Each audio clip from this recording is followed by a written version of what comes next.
Good morning friends. So నిన్న market ఎలా trade అయింది, మనం చెప్పిన ఏమైనా ఇంపార్టెంట్ అప్డేట్స్ ఏమైనా వర్కౌట్ అయిందా లేదా, అండ్ లెవెల్స్ ఎలా ఉందనేది ఒకసారి చూద్దాము. అండ్ మోర్ ఓవర్ ఏంటంటే మనకి నిఫ్టీ చూసినట్లయితే 0.79% మనం డిస్కస్ చేసాము. ఫెడ్ అనేది ఎప్పుడైతే ఇంట్రెస్ట్ రేట్స్ పెంచకుండా ఉంటుందో, అది ఇంట్రెస్ట్ రేట్స్ తగ్గిపోయినా పర్లేదు, ఈవెన్ చేంజ్ అయిపోయినా పర్లేదు, ఈ రెండు కేసెస్ సినారియోలో మనకి మార్కెట్లో అప్ సైడ్ మూమెంటం ఉంటుందని డిస్కస్ చేసాము. సో ఇంట్రెస్ట్ రేట్స్ ఎప్పుడైతే పెంచుతారో అదే నెగిటివ్ ఉంటుంది మార్కెట్కి. ఇంట్రెస్ట్ రేట్స్ ఎప్పుడైతే పెంచుతారో అది నెగిటివ్ ఉంటుంది మార్కెట్కి. ఇంట్రెస్ట్ రేట్స్ తగ్గించినా లేదా న్యూట్రల్గా ఉంచినా, ఇంట్రెస్ట్ రేట్స్ తగ్గించినా లేదా న్యూట్రల్గా ఉంచినా అది పాజిటివ్ సెంటిమెంట్ క్యారీ చేస్తుంది మార్కెట్కి అని మనం చెప్పాము. ఓకేనండి, ఇది వచ్చేసి ప్రతి ఒక్కరికి ఐడియా ఉంది. సో మార్కెట్లో కొంత పాజిటివ్ మూమెంటం అయితే వచ్చింది. 22,000 మనకి లెవెల్స్ అయితే క్రాస్ అయింది. ఈవెన్ మీరు ఆల్ మార్కెట్స్ చూసినట్లయితే స్మాల్ క్యాప్ ఏదైతే ఇంతకుముందు కరెక్షన్ ఉంటుందో సో దానిలో మనకి ఎక్కువ మూమెంటం కనిపిస్తుందో అది మీరు ఒకసారి చూడాలి.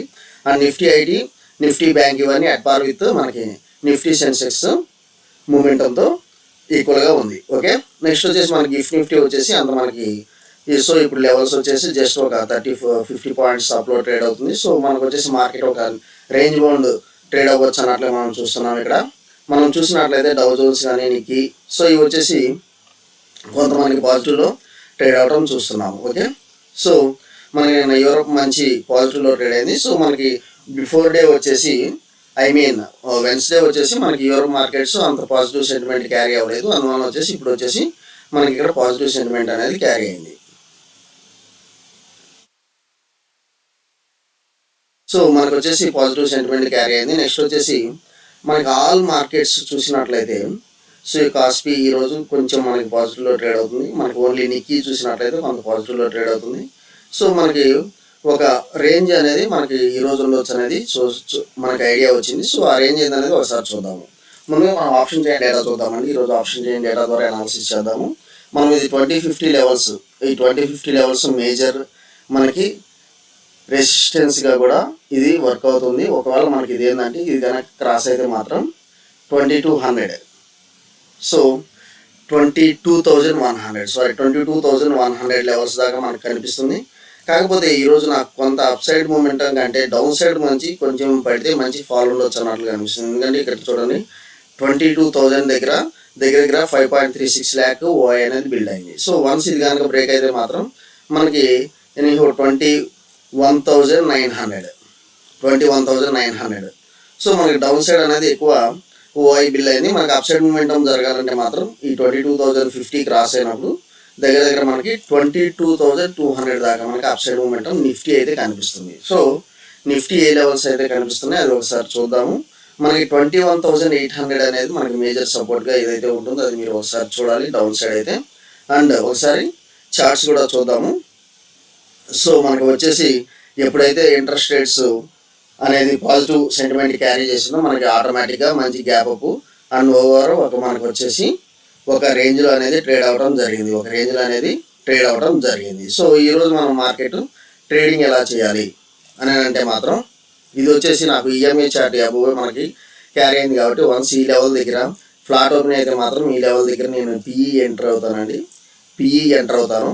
మనకి దగ్గర వచ్చేసి టార్గెట్ వచ్చేసి ఫస్ట్ టార్గెట్ ఇది ఉంటుంది అండ్ సెకండ్ టార్గెట్ వచ్చేసి నాకు ఇక్కడ దాకా అయితే ఉంటుంది సెకండ్ టార్గెట్. ఓకే, సో నాకు స్టాప్ లాస్ వచ్చేసి ఇది పెడతాను, పిఈ ఎంటర్ అవుతాను. ఓకే, ఒకవేళ నేను సిఈ కనుక క్యారీ చేయాలంటే మాత్రం నాకు ఈ లెవెల్ అయితే క్రాస్ అవ్వాలి. 22,080 క్రాస్ అయినప్పుడే నేను కాల్ ఆప్షన్ సైడ్ అంటే మార్కెట్ అప్ సైడ్ పొటెన్షియల్ ఉంటుందని గెస్ చేస్తాను. ఓకే, అది మీరు ఒకసారి చూడాలి. సో మనకు వచ్చేసి మేజర్గా నాకు యాజ్ పర్ ఈఎంఐ చార్ట్ కొంత మార్కెట్లో బేరిష్ మూమెంటం అయితే కనిపిస్తుంది. నెక్స్ట్ వచ్చేసి ఇది బ్యాంక్ నిఫ్టీ కూడా ఒకసారి చూద్దాము. సో బ్యాంక్ నిఫ్టీ కూడా మనం వచ్చేసి లెవెల్స్ ఏదైతే పెట్టామో డైరెక్ట్ ఆ లెవెల్ గ్యాప్ అప్ రీచ్ అయిపోయింది. కాకపోతే కొంత మనకి సో ఇక్కడ వచ్చేసి రెడ్ క్యాండిల్ ఫార్మేషన్ జరిగింది. Red candle formation as long as ఈ యొక్క లైన్ కింద ఉన్నంతసేపు నేను మార్కెట్లో కొంత నెగిటివ్ సెంటిమెంట్ క్యారీ అయితే అవుతుంది. ఇది వచ్చేసి డౌన్ సైడ్ ఉన్నంతసేపు నేను పిఈ అంటే పుట్ ఆప్షన్ మార్కెట్ ఫాలో అవుతుందనే నేను మార్కెట్లో ఎంటర్ అవుతాను. నాకు టిల్ ఈ లెవెల్ 46,207 అండ్ 45,831 లెవెల్స్ అయితే క్లియర్ కనిపిస్తుంది. నాకు అప్ సైడ్ మూమెంటం అయితే మాత్రం ఈ 47,000 దాకా నాకు అప్ సైడ్ మూమెంటం. నేను అప్ సైడ్ మూమెంటం ఎక్కడ ఎంటర్ అవుతానంటే 46,800 ఈ లెవెల్స్ దగ్గర 46,800 లెవెల్స్ దగ్గర అప్ సైడ్ మూమెంటం అనేది నేను టేకప్ చేస్తాను. ఇక్కడ గ్రీన్ క్యాండిల్ అనేది ఫామ్ అయితే అప్పుడే నేను అప్ సైడ్ మూమెంటం టేకప్ చేస్తాను. ఫాలింగ్ ఎప్పుడైనా చాలా ఫాస్ట్ ఉంటుందండి. సో ఎప్పుడైనా పిఈ క్యాచ్ చేసిన వాళ్ళు మంచి ప్రాఫిట్స్ సర్వ్ చేస్తారు మార్కెట్లో. ఓకే, నెక్స్ట్ వచ్చేసి మనం కొన్ని స్టాక్స్ చెప్పాము. అండ్ మోర్ ఓవర్ ఒక ఐపీఓ అనేది వచ్చింది, అది టేకప్ చేయాలా లేదా అనేది చూద్దాము. ఇక్కడ ఈ రోజు క్లోజ్ అవుతుంది Om farm India limited.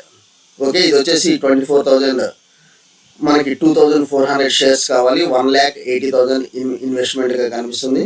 So మన బ్లైండ్ గుర్తు అండి 1.6 times ఇది సబ్స్క్రిప్షన్ అయింది కాబట్టి నేనైతే అవాయిడ్ చేసేస్తున్నాను.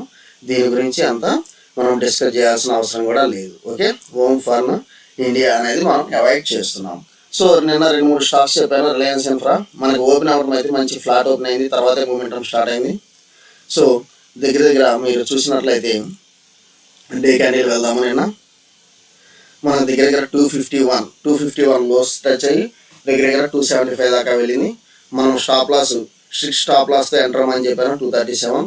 అండ్ దానిపైన మొత్తం అప్ సైడ్ మూమెంటం ఉంటుందన్నాను. సో ఇది వచ్చేసి యాజ్ పర్ మనకి ఆల్ టైమ్ హైకి దీనికి చాలా డిఫరెన్స్ ఉంది కాబట్టి ఇది స్టిల్ చాలా మంచి పొటెన్షియల్ మల్టీ బ్యాగర్ అవబోతుంది. అది మీరు ఒకసారి చూడాలి. రిలయన్స్ పవర్ ఎనీహో మనకు కొన్ని సెషన్స్ దాకా ఇది అప్పర్ సర్క్యూట్ అయితే ఉంటుంది, ఎందుకంటే మంచి పాజిటివ్ సెంటిమెంట్ అయితే క్యారీ అవుతుంది. అండ్ నెక్స్ట్ వచ్చేసి మనం మేజర్గా ఈ బజాజ్ ఫైనాన్స్, బజాజ్ ఫిన్సర్ మనం లెవెల్స్లో ఎంటర్ అవ్వమని చెప్పాము, మంచి లెవెల్స్లో ఎంటర్ అవ్వమని చెప్పాము. ఎందుకంటే ఇది ఆల్ టైమ్ హైకి ఇప్పుడు ట్రేడ్ అయ్యేదానికి చాలా గ్యాప్ అయితే క్యారీ చేస్తుంది. సో నెక్స్ట్ అపోలో హాస్పిటల్స్ అండి. అపోలో హాస్పిటల్స్ వచ్చేసి దగ్గర ఒక 800 డిఫరెన్స్ అయితే కనిపిస్తుంది. నాకు ఇప్పుడు వచ్చేసి మంచి అప్ సైడ్ మూమెంటం స్టార్ట్ అయింది. సో మార్కెట్ ఎలా ఉన్నా కానీ కొంత దీనిలో అయితే పాజిటివ్ సెంటిమెంట్ చూస్తున్నాము. సో ఈ 3 స్టాక్స్లో బజాజ్ ఫైనాన్స్ కానీ అపోలోలో కానీ కొంచెం పాజిటివ్ సెంటిమెంట్ క్యారీ అవుతుంది. అప్ సైడ్ పొటెన్షియల్ మూమెంటం చూస్తున్నాము. విత్ స్ట్రిక్ట్ స్టాప్ లాస్తో మనం ఆల్రెడీ ఇక్కడ వచ్చేసి 5957 ఈ స్టాప్ లాస్ అనేది మనం డిస్కస్ చేసాము. మీరు ఇంకా దగ్గరలో కావాలంటే 6036 అనేది స్టాప్ లాస్ పెట్టుకుని మీరు అపోలో హాస్పిటల్స్ కూడా ఎంటర్ అవ్వచ్చు. ఏదైనా మన వాట్సాప్ గ్రూప్ జాయిన్ అవ్వండి. వాట్సాప్ గ్రూప్ ద్వారా మనం పింక్ చేయండి, లేకపోతే మన కామెంట్ సెక్షన్లో కామెంట్ చేయండి, మనం అది రిప్లై ఇద్దాం. థ్యాంక్ యూ అండి. Subscribe Kubera channel.